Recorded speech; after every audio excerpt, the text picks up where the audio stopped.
is gladly accepted from countries that treat women, gays and lesbians, Christians and Jews horribly. Let's start with Saudi Arabia there. Anyway, here with reaction, the author of the best-selling book Treason, former Speaker of the House, Newt Gingrich. Mr. Speaker, your reaction to James Comey today and what he has ignored up to this point.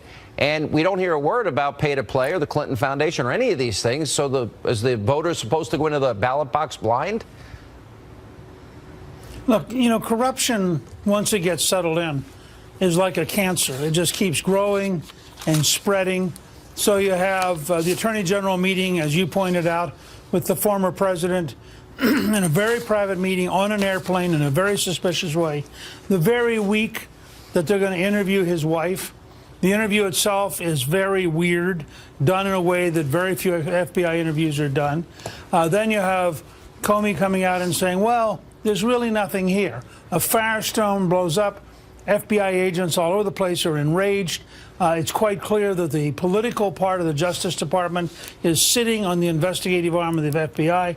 Comey then, for whatever reason, decided that the discovery of 650,000 emails required him to reopen the case, which he had closed, by the way.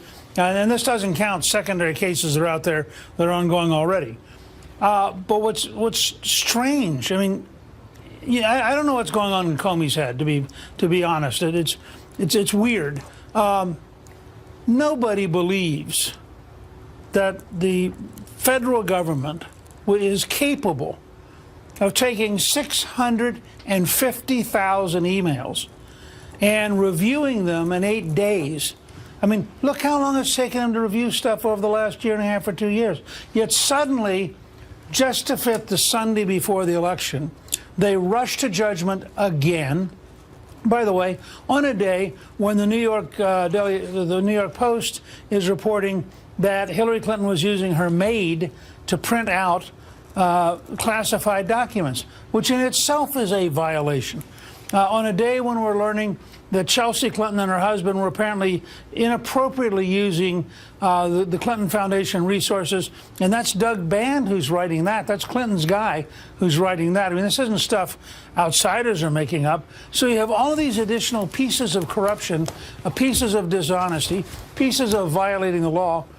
And in that setting, Comey decides that 2 days before the election, he should announce what? I mean, that there's nothing in the 650,000 emails? Well, I have a simple test for him. If there's nothing there, release them in the morning. I mean, if there's nothing there, why can't the American people see all of this nothing? Why do we have to rely on the totally flawed judgment of an FBI director who I think, sadly, and I say this sadly, is going to go down in history as the man who broke the prestige of the FBI. Here, think about how profound this is on so many different levels, Mr. Speaker. She erased 33,000 emails. She made the decision to erase them. They wanted nobody to see them so bad. They didn't wipe them with a cloth. They acid washed it with bleach pit and got rid of it so nobody could recover it. Then we know specifically things were done. Again, these were under subpoena. Then we know it was on an unclassified, it was on an unprotected server. Now we're told a 99% chance 5 foreign intelligence agencies, hacked into this. I would assume Russia, probably the Iranians, probably the Chinese. The Romanians seem to be able to hack into things. Did anybody feed it to ISIS? Who else might have access to these emails? But isn't all of this obstruction and then the multiple lies to the American people? Here we are 2 days before Election Day. Can she win? Being a congenital, pathological liar? She can win. Well, I mean, you have most of the elite media desperately trying to prop her up, desperately trying to overstate what Comey said today, desperately hoping they can shove her over the finish line. You have clearly she's in trouble in Michigan. That's why they're going back there. She's in trouble in Philadelphia and in Pennsylvania. They're underperforming in North Carolina. They're underperforming in Florida. As you know, Nevada may be one of their bright spots. We don't know yet. But Colorado seems to be moving towards Trump, right? From what I'm seeing in Colorado. I was just in Colorado Thursday. It's clearly moving. Yeah. Yeah, I think Well, Colorado's let's moving go towards to Trump. I think, by the way, I'm talking to you from Wisconsin, Yeah. And I've been talking with people in Wisconsin and Minnesota. They're both moving. I now think Ron Johnson's going to get reelected, maybe by a significant margin, and I think he may actually help Trump carry Wisconsin. And you'll notice that today Paul Ryan was very explicit in condemning the whole Hillary Clinton mess, and in specifically calling for votes for Donald Trump and saying everybody should vote for Donald Trump. So there's some coming together here between which matters a lot of them to join the party in Wisconsin. All right, but that's a different story for November 9th. I agree. I saw his statement, and I agree. All right, I want to go over the path for Donald Trump to 270. More with Newt Gingrich right after the break, and we are also awaiting Donald Trump. He has a rally in Pennsylvania tonight. We'll bring that to you when he takes the stage. Kellyanne Conway, Rudy Giuliani will be here, and much more of the special Sunday edition tonight of Hannity. All right, Donald Trump, as you can see, about to take the stage at a rally in Pennsylvania, which is now apparently in play. And back with us, former Speaker of the House, Fox News contributor Newt Gingrich. Let's go to 270. Let's say he gets every state that Mitt Romney won, and then let's say he picks up Iowa, holds North Carolina, gets Ohio, gets Florida, maybe picks off Nevada. If he can't, some reports out there, some well-known pollster there says there's no chance. All right, but Colorado may be in play. And then if he gets New Hampshire and Maine's 2nd congressional district, well, if he got Colorado, that's 3 more electoral votes than Nevada, he'd get to 270. And Michigan and Pennsylvania, do you really believe they're in play? Do you really believe potentially Minnesota's in play? I believe potentially Minnesota, where Trump beat Hillary in a statewide high school poll that involved over 77,000 students, and where he was running up crushing margins in rural Minnesota and northern Minnesota. Close and I were driving across Wisconsin today with her mother, and I can tell you that in rural Wisconsin, we're seeing 30 or 40 Trump-Pence signs and Ron Johnson signs for every single Hillary Clinton sign. I think we only saw 3 Hillary Clinton signs in a 2-hour drive in rural Wisconsin. So part of this is going to be a question of do the cities turn out?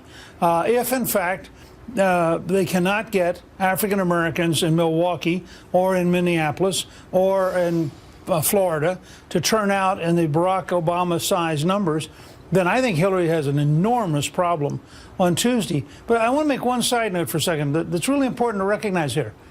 For all the people who are never Trump and all the people who spent all year yelling at you and me and what a disaster Trump's going to be, everybody now agrees he's going to get more electoral votes than Mitt Romney, period.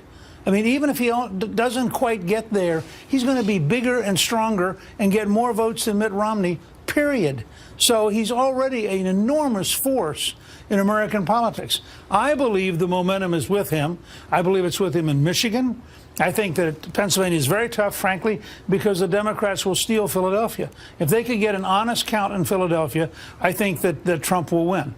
I think that he's going to win North Carolina. I think he's going to win Iowa. Clearly, he's going to win Iowa. Ohio.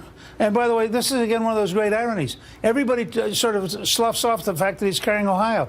Ohio was at one time the swing state. Mm-hmm. Now, of course, it's for Trump, so it can't be the swing state, because if it was the swing state and it was for Trump, that would mean he's winning. I'd also point out to you that... Go ahead. You know, I don't want to interrupt you because I got yelled at last week for doing that. But in all seriousness, starting November 9th, win, lose, or draw, we're going to have a narrative about how corrupt this news media industry is. Disgustingly corrupt. And the role that they play in protect. I can't even watch these stupid Sunday shows anymore, or any other cable network, or read any major newspaper, because we now know they're in the tank for Hillary Inc. Yes. All right, Donald. Well, and for left-wing corruption in general. Yeah. Beyond that, but let me just carry one step further and how this is evolving in the next 48 hours. One of the most accurate indicators is what happens to the stock market in the last 90 days. In the last 90 days, we have had the second worst decline in the 90 days before an election, and since World War II. The only 2008 is comparable. That particular indicator, 87% of the time, tells you whether the incumbent party or the challenging party is going to win. It is sending a huge signal that Donald Trump is going to win, because people are looking around saying, wait a second, this economy isn't good enough, and she's going to be worse than Obama for the economy. So there are a lot of indicators out there coming together, I think, that mean I'm now, not just for being on TV and all that stuff and being a cheerleader. I'm personally very optimistic. I think the odds are at least 2 out of 3 that Trump's going to win. And I think this is going to be one of the most exciting election nights of my lifetime. All right, Mr. Speaker, I was there with you in '94. That was one of the most exciting in my lifetime, too.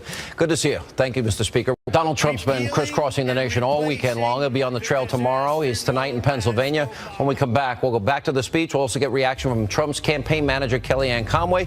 We'll look at the electoral map. We'll also check in with Mayor Giuliani about James Comey and more on this special Sunday edition of Hannity. Straight ahead. When we win on November 8th, we are going to drain the swamp.